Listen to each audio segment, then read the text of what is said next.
2. What up, everybody? Gee, it's Friday. Man. Yeah, what's up, guys? Thanks for tuning in to the SATS show. The show where we have lighting issues. The show where we... What's the slogan again? Your beginner-friendly guide to stacking sats. Let's go. That said, this is not financial advice. What's up, guys? Welcome. What's up, Carl? Let's go. If you're new in the chat, say hello. You have to subscribe for about a minute, and then you can start chatting in the chat. But if you're new, say hello. And if you have a Lightning-enabled wallet, I will send you 1,000 sats today. So if you're watching, participate, say hello. And you could be receiving 1,000 sats today. Today before the end of the show. All right. Welcome, welcome, welcome. Happy Friday. Today we're going to take a little bit slower than yesterday. Yesterday I kind of rushed through it. I don't have any specific topics. I actually do have a specific topic. We're going to talk about does Bitcoin offer financial... What is that? Yeah, financial immortality. Financial immortality. It's a crazy concept. We're going to dissect it in the Why We Stack segment. But for now, it's time for the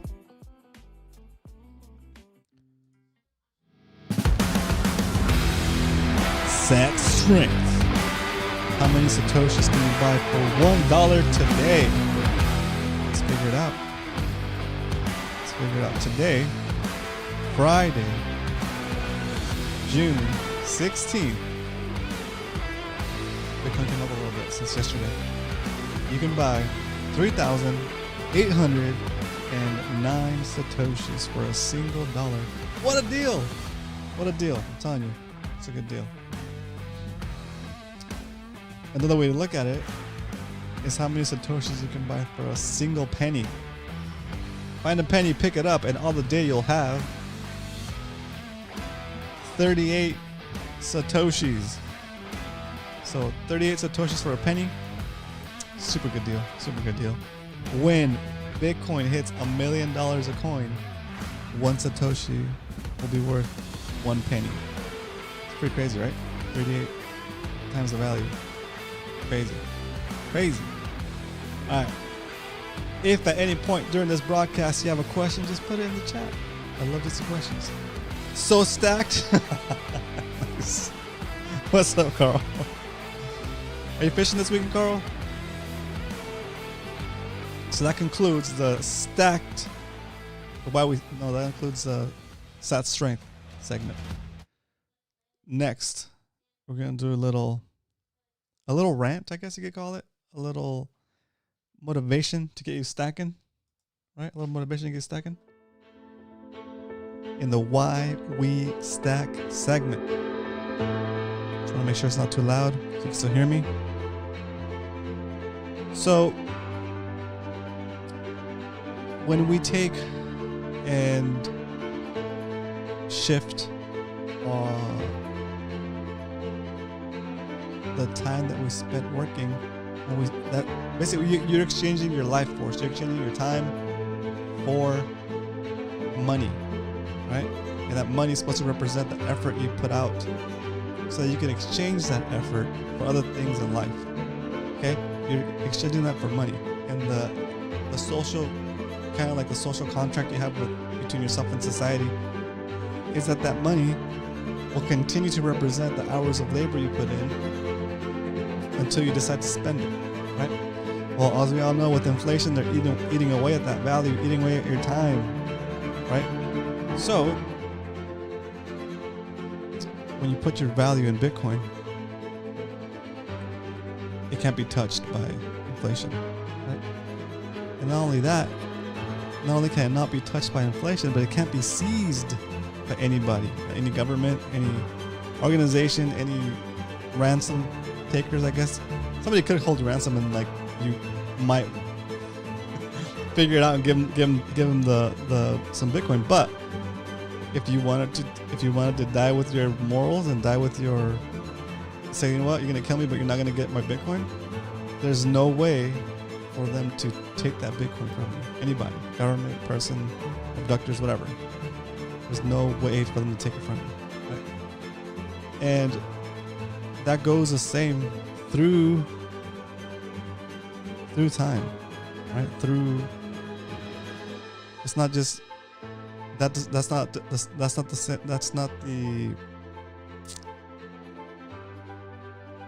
the situation just today or tomorrow or this week or this month. That's the situation forever. As long as that value that you're holding is in Bitcoin, that value can't get tampered with. You know, they can't take that from you. So in a sense, I was watching this roundtable, and Michael Saylor introduced that concept of like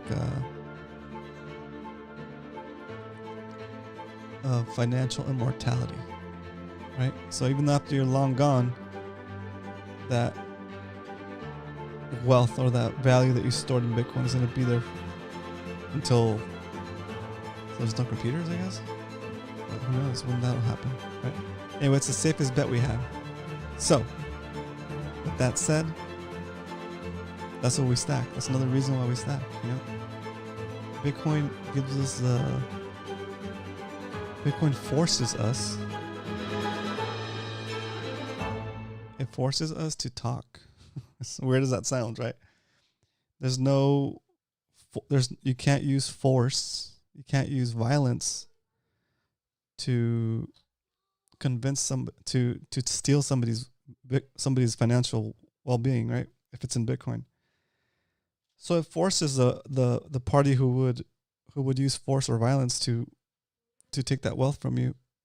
It forces them to actually negotiate with you, right? What will it take for you to give up a little bit of your Bitcoin in exchange for what, right? And the cool thing that they kind of go over was like, yeah, if you have a property that the government wants, they could just start taxing you on it a little bit more each year, and eventually they're gonna have your property because you're paying taxes the whole time, and if you don't pay, they're gonna take it anyway, right? If you have a successful business, they could start taxing the thing that you make more, right? To where it's not even worth making that thing, right? And that affects society in a lot of ways, right? If you decentivize people, I don't even know if that's even a word. If you demoralize people by overtaxing them, and they just give up and stop making cool things, then we all kind of we're all losing, because that creative thing that person was doing is not going to be available, because nobody's going to want to do it, because they're not incentivized to make it, because it's going to end up giving them more trouble than it is bringing them value, right? And that's what sucks, is that like somebody that's creative and is actually making something, that a part of the creative class, part of like they're producing something. And it's not even about them producing something, right? Well, creating something. It could be just them producing something, like a farmer, or like a baker, or somebody that makes something, right? Somebody that actually makes something, not somebody that's trying to get in between the original creator of the thing and the person who wants to buy it, right? There's all these layers of random stuff in between that probably shouldn't even be there, right? And it's just like organizations or governments that are in there just to pinch some off the top, you know, like they tax you on it, or you got to get some permit to do this, or you got to get some special license to do that, right? And it's just like another layer of cutting into profits for what could have been a really good business, but like it's just demotivating people from even trying, right?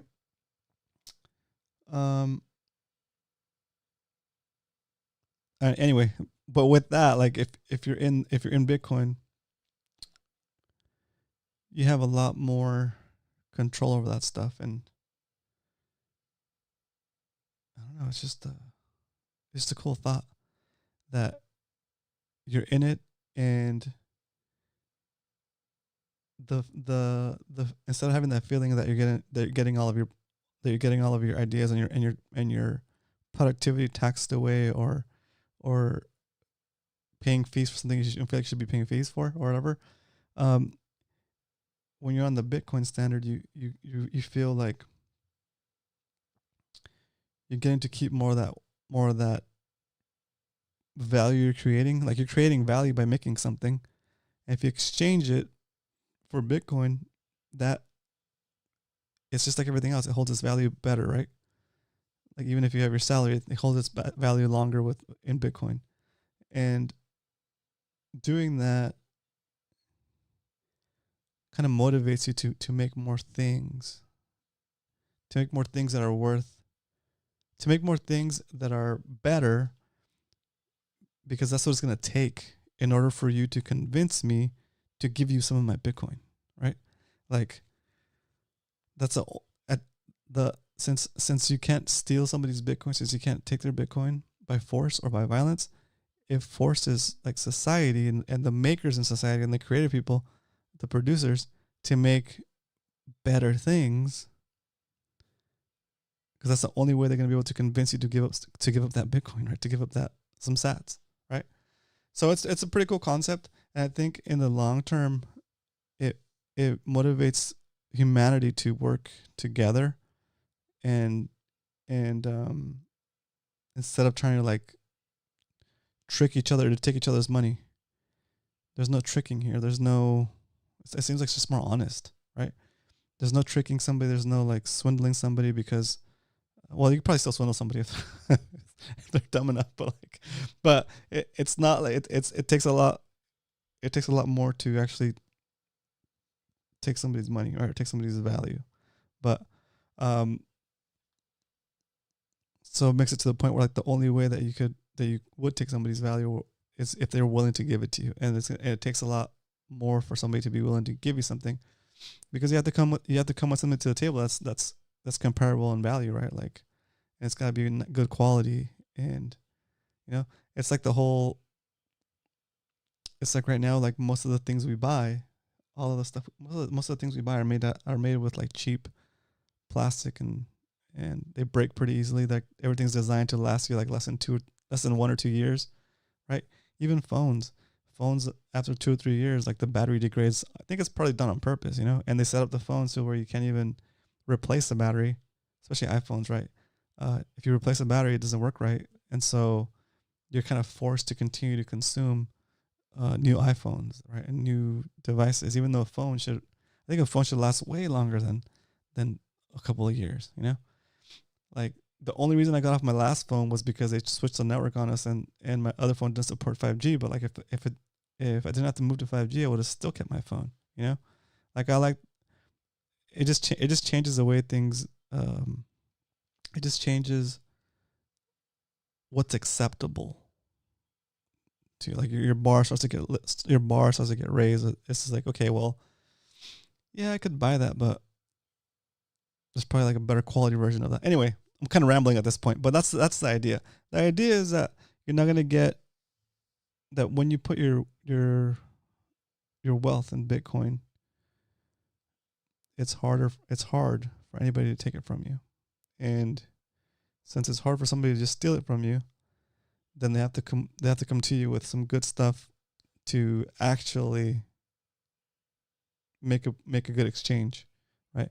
Make a trade. Make a good trade, right? A good product for Bitcoin, right? And so it's pretty cool. I just thought that was a cool concept, and also the concept of like financial immortality, where like even the pharaohs, right, in Egypt, that built these crazy awesome pyramids, so that they could be entombed with their gold and go into the afterlife, whatever the religion was, right? And go into the afterlife with all their belongings and their gold and stuff. Even the pharaohs couldn't do that. Like, the most in history of in those times, the pharaoh was like a god almost, right? Like, they had the most power. Even just the the sheer numbers, so to be able to get people to build pyramids in the first place, right? Even all of that effort still couldn't stop what basically comes down to like grave robbers, right? You couldn't stop grave robbers from stealing all of that gold. Once they found out about those tombs and they broke into those, it was like even the pharaohs couldn't keep their wealth. Even the pharaohs couldn't take their wealth with them, right? And look how far we've come. We can, right? And in that same show in that same round table I was watching, I've joked around on the show before, saying that like, yeah, if you wanted to be a jerk and take your wealth with you, because you don't have anybody that you feel was worthy of your stack when you're gone. I always say you could be an a-hole and just don't give your keys to anybody before you pass away and take your Bitcoin with you, right? You could, right? That's pretty much the only thing you can take with you when you're gone is your Bitcoin, which is crazy. And I saw that as like a way to get like the last laugh on whoever was expecting that money and didn't treat you right in real life, right? As like a way to get back to them. But then the way they framed it on that round table, it was like, well, when you take your Bitcoin with you, you're actually like donating it. You're donating it to the network, and future generations will benefit from it. Not just like future generations of people that are into Bitcoin and believe in the ideals of Bitcoin, right? So they kind of gave it a different spin, and I like their spin better than mine, because their spin was more like I forget what the word is. Is it altruistic? I'm not sure if that's the right word, but you're basically donating it to the network. You've accumulated so much Bitcoin. You've done what you had to do in life, and instead of giving it to somebody, you just let it die. Basically, you don't let it die, but you let it like go back to the network and don't give it to anybody else, and nobody else can recover it. So it will be basically out of the circulation. So it'd be like basically you're deflating Bitcoin and therefore making everybody else's Bitcoin worth more, right? So I thought that was kind of cool. That was an interesting way to look at it too. But that's all I got for you guys for the Why We Stack segment. It was a little bit weird, but it is true. Bitcoin is financial immortality, which is pretty amazing. We have that, right? Like no time before in history has anybody been able to say that, right? And I think it's just the beginning, and it's pretty dang awesome. Pretty dang awesome. All right. With that, let's jump into the Stack Recap. If you guys have any questions, put it in the chat. I'm going to get this recap going. All right, so here's where we are. Today we're holding 716,465 SATS, valued at $187.96. We spent $188.82 to get it. So we are actually up from yesterday. I think yesterday we were down like 5%. We're up. We're at minus 0.5%, which is not bad. Our average buy price is $26,518, and the current price is $26,534, which is less than our average price, which means we're buying an extra $5 worth today. So instead of buying just $10, we're gonna buy $15. Okay, $15 of Bitcoin, and that'll be right here. So let's get that set up and jump in to the Stack Sats. It's time to stack some sats, boys. Let's go. Okay, I'm gonna try to get it done before the song ends. Here we go. Buy instantly. Boom. Gonna buy.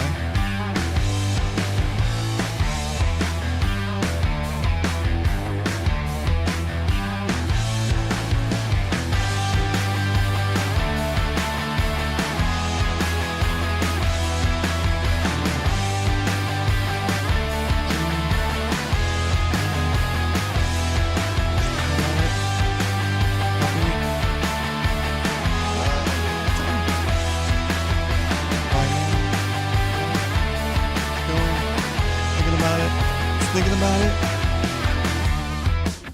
It's thinking about it. It's thinking about it. Come on. Oh, payment initiated. Let's go. Let's go. We stacked. We have successfully stacked. We bought $15 worth of Bitcoin. It cost us $15.15. All right. Let's update the chart and see what happened. Okay, so here, our buy today, 6/16/23. Our buy price is 26. 323, 18. About $15.15. Oops.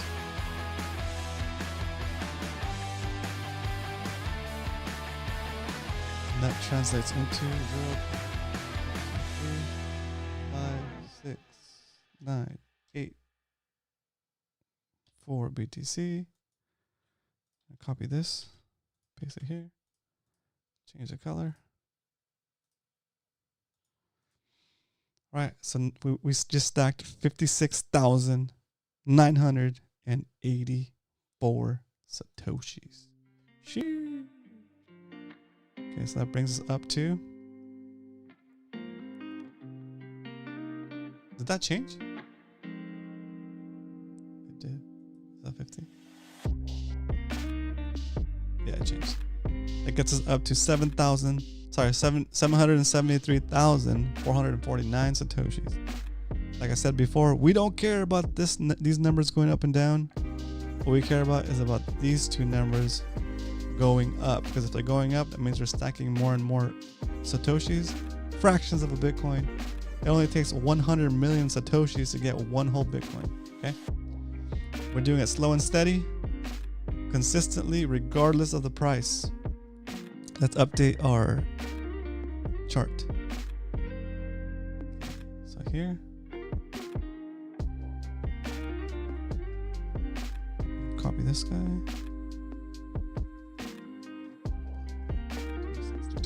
26, 32, 18.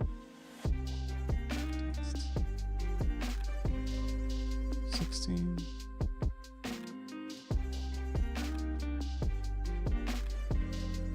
15, boom. All right. The inflation part has me thinking hard about investing for the future. Long game to boost retirement portfolio. Carl, it's not financial advice, dude, but after seeing my work covers, we'll talk about that. We'll talk about it in the Q&A section. That's a good point to cover.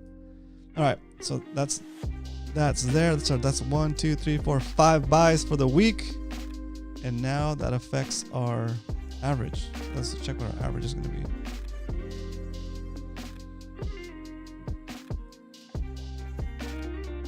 So that lowered our average. Let's update the chart with the average. Let's see here. So this one is 26518. 26518. 26518. Boom. And this one becomes a new one, which is 26511. 26511. Oh, it's so close. That buy was way up here. So it did put us pretty close to it barely moved the average by $7. But still, buying lower still helps. Okay. So if the price of Bitcoin, this red line here, goes above our orange line here, we are in the positive. But again, we don't care what Bitcoin's doing day to day, because we know it's trending up. And we're a year away from the halving. If you weren't here yesterday, maybe watched yesterday's video, but the halving is going to happen next year. And usually after every halving, but usually after a year after every halving, we have a good little pop.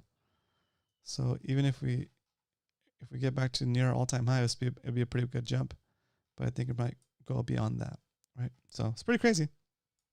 It's pretty cool, actually. All right, let's get back into this main screen. Can minimize that. And I think we have everything. We have everything set up. Carl, if you're not stacking yet, I'm going to try to get this walkthrough set up for next week and show you how I'm doing it now, because I'm to the point where it's going to hit, like my stack is going to trigger the automatic withdrawal, and it's going to automatically withdraw to my cold storage wallet. So I wanted to make sure that works before I start pumping it on the show, and you guys can see what it looks like. But once I know it's working and it actually does it on its own, then I'll know it's good to go. I mean, it's a legit company, but I just want to see it working on my account before I start showing people how I'm doing it. Because I was buying my Bitcoin on Binance, but they're out of biz, or not a biz, but they're in trouble, and I don't want to get stuck in there. So I moved all my stuff off of there and started using this other place that I kind of been waiting to try out. Okay, so if you're watching for today, thanks for tuning in and watching the stack. If you're watching the replay, come in here live and check it out. Say what's up, and have a great weekend. I'll see you next week on Monday, 8:15 p.m. Pacific Standard Time. Till then, keep stacking and have a good weekend. See ya.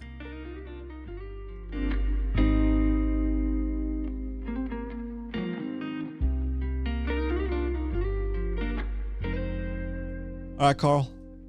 Let's see, what was it said? The inflation part has me thinking hard about investing in the future. Long game to boost. Yeah. So, I got so miffed when I saw that I couldn't. I saw like my retirement from work and stuff, right? Like they have like they'll match part of my contribution. And even with the contribution match, like I was putting enough just to get the contribution that they give me, because it's like free money, right? But even with the contribution they put in, like especially this past couple of years, you're still losing. You know, like even with the percentage of the contribution that they match, it's still not. You're still losing money because of inflation, right? Because those portfolios just don't perform, right? They're just like a basket of funds, right, or stocks set up by like, what is it, like aggressive and all these other different options, but they're not that complicated. It's just like trying to figure out how to put as many people into different groups, and the only thing that was consistent on that was the fees they charged to rebalance it, right? So you're losing money on the rebalancing, and then you're losing money just because of inflation, and you get in the reports and it's saying, oh, you only lost like 8% this year, oh, you're down like 9% this year. It's like, what? Why? It's like I see a pattern here, I see a trend here that doesn't make sense. So I stopped contributing to it. Like even with the matched portion of it, it doesn't make sense to me to have my money in there because it's stuck, right? As you put it into that 401k or whatever, you can't pull it out until you can take a loan against it, I think, for a house, or if a natural disaster damages your home, you can take out a loan to fix it. And I guess if you change employers, you can withdraw it for a penalty of like 30% or 40%, something crazy like that. It's like, what's the point? Like, is it my money or not? It doesn't sound like it is. I can't take it out whenever I want. I can't, if I do somehow qualify to take it out whenever for some kind of event, then I'm gonna get taxed to infinity from it. It just doesn't make sense. It just doesn't make sense to me, right? Whereas if I save in Bitcoin, right, it's not gonna get hit by inflation. Perfect. It's not gonna be locked up, right? It'll be available for me whenever I need it. Okay, cool. Oh, but you could take a loan against your 401k. You can also take a loan against your Bitcoin, right? It's just, if you change employer or whatever, who cares? You still have your Bitcoin. Doesn't matter. Like, you don't have to go through the process. And I don't think they charge you fees if you like change the employer and you need to roll it over. But still, like, just the process of rolling it over, and then you have to figure out who your new company is and all that stuff. It just, to me, it's just not worth it, right? You're paying a bunch of fees for them to manage your money. You're paying a bunch of fees for them to manage your money and then lose your money, right? So it just doesn't make sense to me, right? At this point, anyway. But yeah, it's pretty cool. Say I should be what? I should be a Catalina right now. My lower back. Oh no. Oh yeah. Taking it easy to fish harder in August, dude. I'm so happy. Like, I have bruises everywhere. Wait, right there. Like, just like battered, dude. Like, jiu-jitsu's been going awesome, and even though I'm beat up, like my ribs are sore, my abs are sore, my whole body just feels like tight, dude. Like, not in a bad way, in a good way. Like I'm beat up, I'm sore, and I'm bruised, battered, but I feel good. Like, I feel like my body's getting stronger even though I'm beat up. Does that make sense? It's kind of hard to explain. I'm beat up, dude, but I feel strong. Like, it just feels stronger. Like, this finger is almost healed up, right? That knuckle. But then Wednesday I messed this one up. Like, not here, but here. Like, I was gripping on someone's collar and they ripped out of my hand and just freaking, I think I bent my finger back that way, and it's swollen now, but it's not as bad as this knuckle. This was like the worst. But anyway, it's fun. I'm enjoying it. I'm like, I did a pop top without putting it on the mic. Cheers.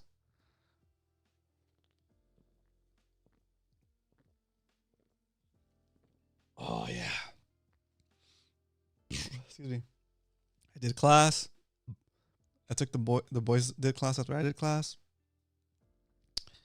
And then we went to yakitori afterwards with my wife. She met us down there after class, and we went to get like ramen and I think it's called Yakiodori, the place.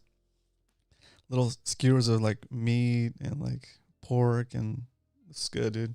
So good. And then I come home and stack some SATS. Cheers. All set. I'm all set. Yeah, so good. I already showered. And after the show, oh man, I'm going to knock out so good.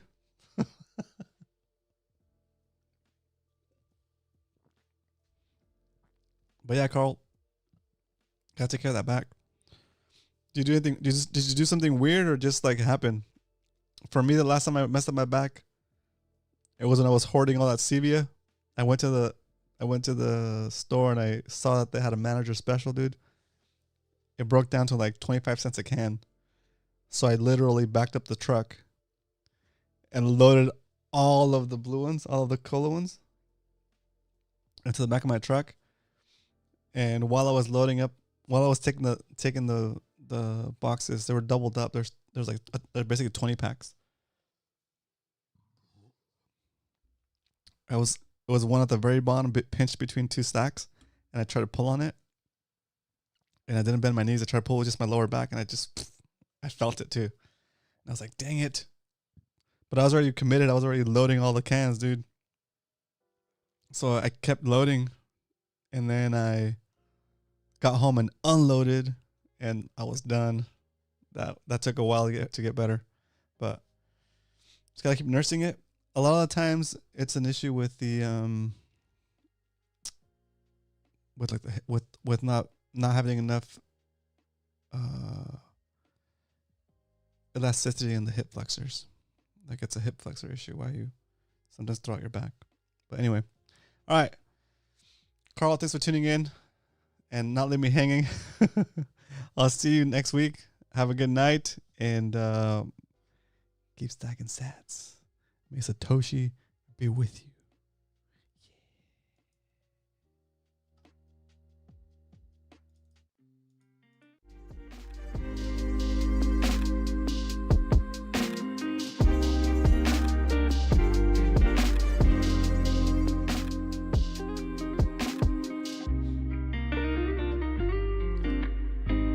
That sounds good, Carl. I'm gonna get set up and I'll jump on.